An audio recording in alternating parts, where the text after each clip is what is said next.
హన్మకొండ జిల్లా కాజీపేట మండల కేంద్రంలోని వైఎస్ఆర్ నగర్ గుడిసెల వాసులను బెదిరించి దాదాపు 300 కోట్ల విలువైన ప్రభుత్వ భూమిని కాజేసేందుకు కాంగ్రెస్ నేతలు కుట్రలు పన్నుతున్నారని బీజేపీ రాష్ట్ర నాయకురాలు రావు పద్మారెడ్డి తీవ్రంగా మండిపడ్డారు.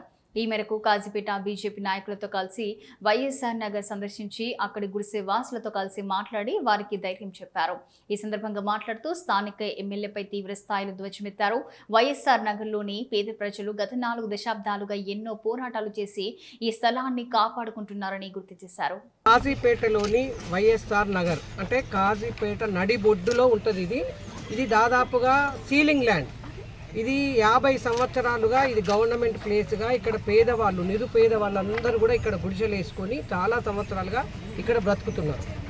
కానీ ఇప్పుడు వినబడే మాట, ఇప్పుడు నా దగ్గరికి కొంతమంది ఇక్కడ వైఎస్ఆర్ నగర్ నుంచి వచ్చి చెప్పిన మాట ఏంటి అంటే, ఇక్కడ దీనికి సంబంధించి మా కాజీపేటలో ఇక్కడ ఇళ్ళని కాల్ చేసి ఎక్కడికో పంపుతున్నారమ్మా, మేము ఇక్కడనే బతుకుతున్నాము, మాకు ఇక్కడ ఇల్లు కావాలి అన్నాక ఇవాళ నేను అడుగుతున్నా ఇక్కడున్న ఎమ్మెల్యేను నాయని రాజేందర్ రెడ్డిని, ఎందుకంటే ఇక్కడ గెలిపించిన ప్రజలు ఈ కాజీపేటలో బాగు చేయాలని మిమ్మల్ని గెలిపించింది.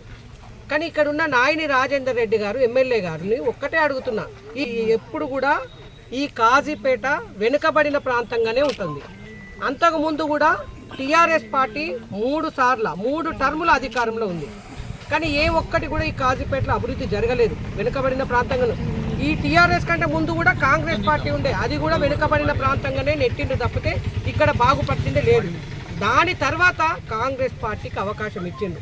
ఇలా కాంగ్రెస్ పార్టీ గెలిచిన తర్వాత ఇక్కడ అభివృద్ధి చేసేది విడిచిపెట్టి వీళ్ళని ఖాళీ చేసి సాటుకు సర్దుబాట్లు చేసి చీకటి ఒప్పందాలు చేసుకొని ఇవన్నీ ఏంది, ఇవి జరిగేది ఏంది?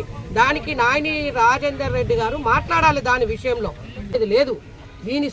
దీని విషయంలో ఒకవేళ కనుక ఇక్కడ వీళ్ళకి ఎక్కడైనా ఇండ్లు ఇచ్చినట్టయితే దానికి కూడా మేము ఏమనేది లేదు.